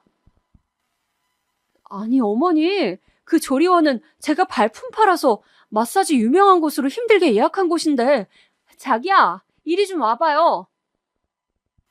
그게 엄마랑 누나들이 그런 거 필요 없다고 하셔서. 누나들이 해보니까 그냥 돈만 날아가는 거라고. 엄마가 조리해 주시면 더 좋잖아. 우리도 마음이 편하고 그렇지 않아? 자기야? 아니 그런 문제를 왜 몸조리해야 되는 나랑 상의를 안 하고 자기 마음대로. 내가 그러라고 했고 내가 전화해서 취소했다. 그리고 너거 여윳돈 좀 있다며? 내가 조리 잘해줄 테니 1,000만 원만 산후조리비로 우리한테 보내. 아마 500만 원짜리 조리원서 해주는 거 몇 배로 내가 더 잘할 거니까. 네? 얼마요 어머니? 저는 너무 화가 나기도 하고 몸도 아픈데 머리가 지끈거리는 것 같아서 일단은 그럼 고민해보겠다고 하고는 그만 시부모님께 오늘 와주셔서 감사하다고 이만 돌아가 주십사 말씀을 드렸습니다. 도저히 내키지 않았고 1,000만 원이나 주면서 시부모님께 조리를 부탁드리는 것은 말도 안 된다는 생각이었지만 몸이 너무 아프고 아직 기운도 없는데 그런 걸로 실랑이를 길게 하고 싶지 않았습니다. 그래서 남편에게도 일단 퇴원할 때까지 생각 좀 해보겠다고 하고 나중에 이야기하자며 말을 아꼈습니다. 그렇게 저는 며칠간 입원실에서 생활하면서 이렇게 저렇게 생각을 해봤습니다. 생각할수록 모든 것이 마음에 들지 않고 화가 났습니다. 그래서 마침내 이건 아니라는 결론을 내렸죠. 그래서 저는 예약을 취소했다는 조리원에 다시 전화를 걸어 내가 당사자인데 왜 나한테 확인을 하지도 않고 예약 취소를 했냐고 따져서 다시 방을 확보했습니다. 그리고 마침내 대망의 퇴원날이 되었죠. 신생아를 신랑이 조심스럽게 안고 저는 병원 로비로 오시기로 한 시부모님과 맞닥뜨렸습니다. 몸은 좀 나았냐, 아가야? 아버님도 같이 계시게요? 아니, 그럼 어떡해. 이 양반 밥도 내가 챙겨줘야 하는데 왜 시아버지랑 같이 있는데 조리하려니 힘들 것 같아서 그러니? 아, 정말 끝이 없었습니다. 이게 무슨 산후조리일까요? 시아버지까지 같이 와서 2주간 저희 집에서 죽치고 무려 1,000만 원을 가져가시겠다니. 자기야, 나랑 얘기 좀 해. 저는 결국 너무 화가 나서 남편을 호출했습니다. 왜? 내가 생각해본다고 했지 다짜고짜 부모님 오시라고 그랬어? 나 산후조리원 갈 거야. 어머님이 취소한 예약 내가 다시 잡았고 지금 여기로 조리원 차 오기로 했어. 뭐? 아니 나랑 상의도 없이 이렇게 일처리를 해? 그러면 부모님은 어쩌고? 애초에 상의 안 한 건 당신 아니야? 몸이 상한 건 난데 왜 다 당신 멋대로 하는 건데? 난 싫으니까 잘 말씀드려. 듣자 하니까 옳게! 그렇게 남편과 말을 나누고 있는데 갑자기 어디선가 고함 소리가 들려왔습니다. 바로 남편의 큰 누나였습니다. 옳게! 나랑 이야기하자. 내가 조리원 돈 아깝다고 필요 없다고 했어. 엄마가 도와주고 싶다고 하셔서 그게 좋겠다고 했고 올케는 솔직히 애 처음 낳아보잖아. 나중에 생각하면 그 조리원비가 얼마나 아까운지 알아? 올케 된장녀야? 그 돈 다 내 동생이 힘들게 번 돈 아니냐고. 뭐라고요? 방금 뭐라고 하셨어요? 아니 자기야, 그러니까 그냥 우리 집서 하자는 대로. 저는 너무 화가 나서 그 길로 아기를 안고 마침 데리러 온 조리원 차에 몸을 싣고 가버렸습니다. 정말이지 정이 뚝뚝 떨어지더군요. 그렇게 산후조리를 하고 빌며 우는 신랑에게 이혼 이야기를 했다가 그래도 갓난쟁이를 나 혼자 어떻게 키우나 싶어 이혼하려다가 겨우 마음을 돌려 남편을 다시 받아주었습니다. 그리고 한동안은 몸도 너무 힘들고 출산 당시에 시댁 식구들이 저에게 했던 행동이 잊혀지지가 않아 되도록 얼굴을 안 보고 살았습니다. 그러나 아기가 4살, 5살 나이를 먹어가면서 명절에 한 번씩 가면 또 챙겨주시고 아기를 너무 예뻐해 주시는 모습을 보며 저도 너무 마음을 옹졸하게 먹지 말자 싶어서 잘 지내려고 노력하게 되었습니다. 지금 생각해보면 제가 너무 순진하게 또 생각한 것이었죠. 신우들은 최대한 보고 싶지가 않아 시어른들이 계실 때만 시댁을 찾아가곤 했는데 시어머니께서 다가오는 명절에는 신우들이 있을 때 오랜만에 다 같이 얼굴을 봤음 한다고 대놓고 저에게 말씀하시는 것이었어요. 전에 껄끄러운 일이 있었던 건 알지만 그래도 계속 안 볼 수는 없지 않겠냐고 말이죠. 그래서 저는 어쩔 수 없이 알겠다고 말씀을 드렸습니다.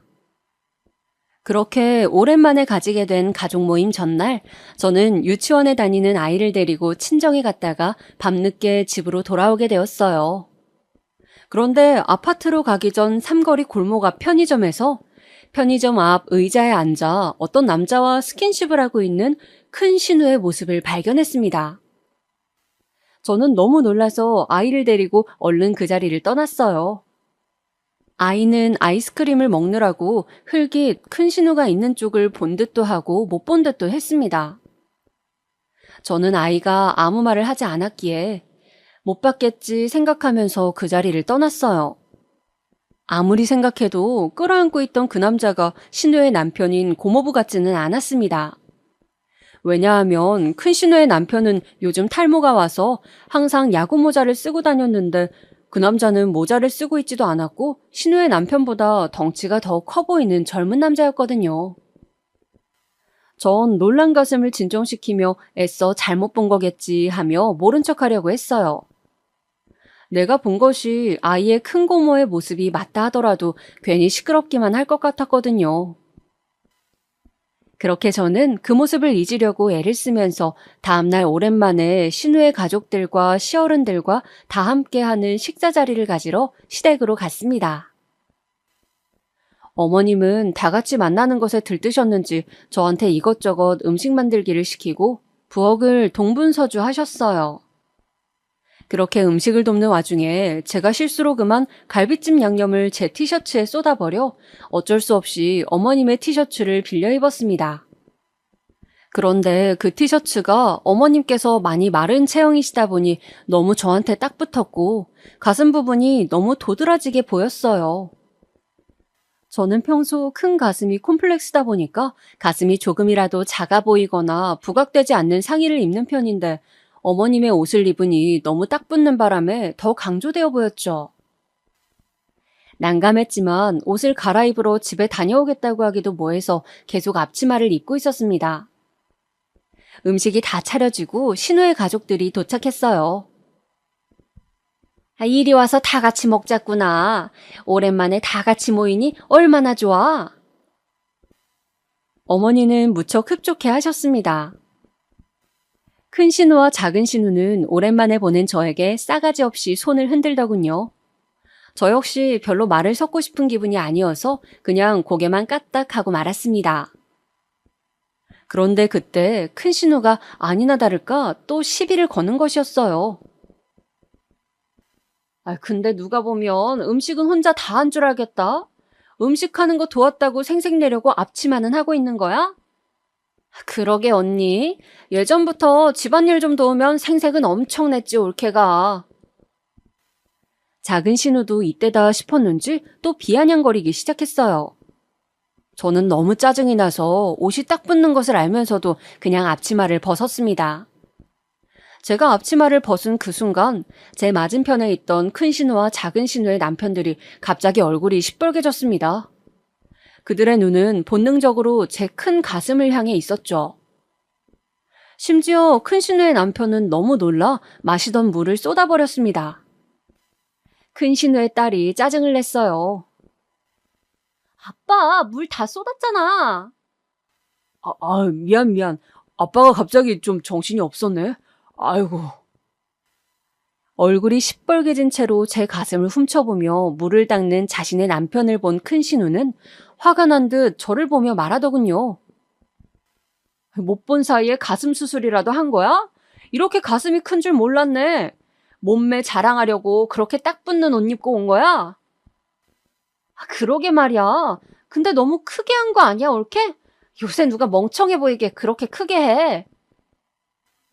저는 무식해 보인다는 말에 그동안 신우들에게 쌓였던 감정이 폭발하는 것을 느꼈습니다. 저 가슴 수술한 거 아니에요.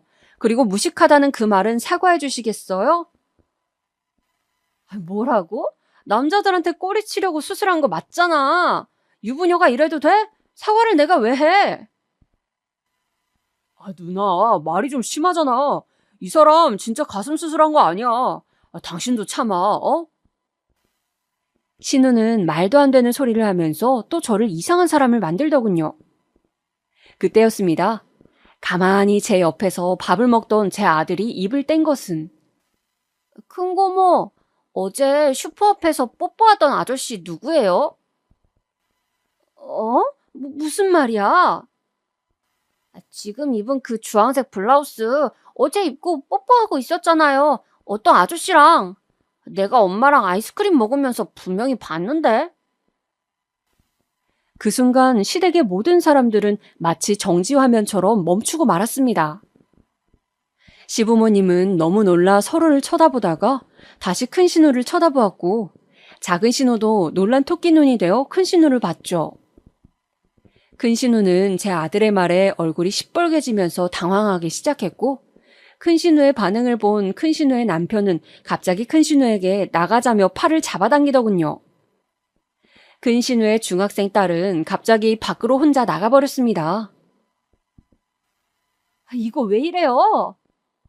나와 글쎄. 너 설마 또 그 새끼랑 나와. 저희 먼저 가보겠습니다. 여보, 이거 놔.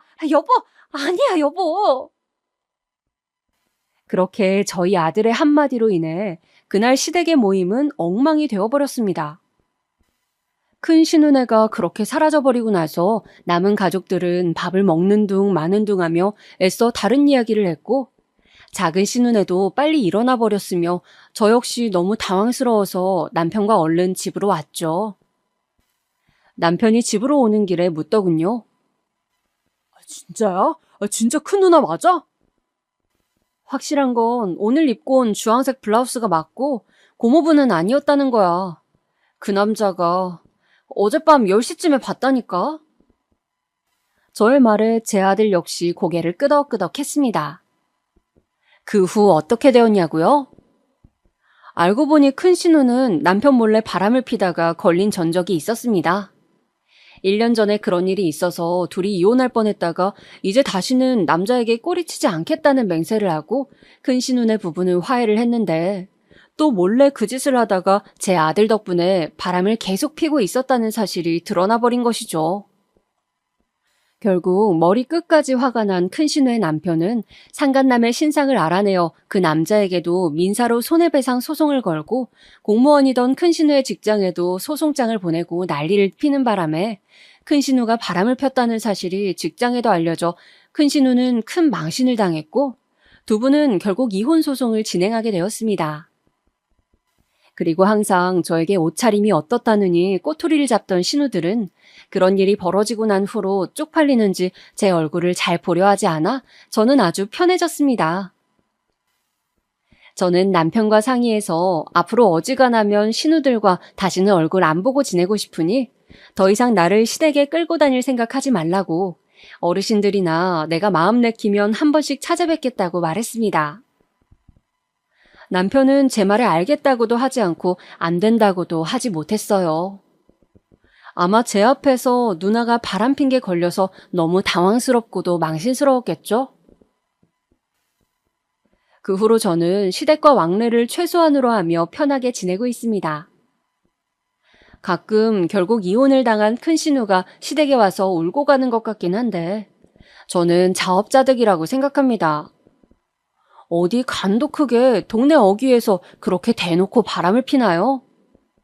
정말 여자의 적은 여자라고 정말 신우들에게 꼬투리 잡히고 그들이 저를 씹어댔던 걸 생각하면 아직도 치가 떨리지만 남편과 제 아들이 있기에 저는 애써 오늘도 힘을 내고 이 가정을 지키려고 합니다. 여자들끼리 시샘과 질투로 인해 왕따를 당하거나 혹은 뒷담화를 당해보신 경험이 이 사연을 듣는 여러분들도 있으시겠죠? 저는 다른 사람을 깎아내리고 평가하면서 자신이 더 낫다며 위로하는 사람들이 너무 한심한 것 같습니다. 그냥 조금 통통하든 돈이 없든 어떻든 있는 그대로의 나 자신에게 관심을 가지고 더 나은 내일을 위해 자기 개발하고 노력하는 것이 더 좋지 않을까요?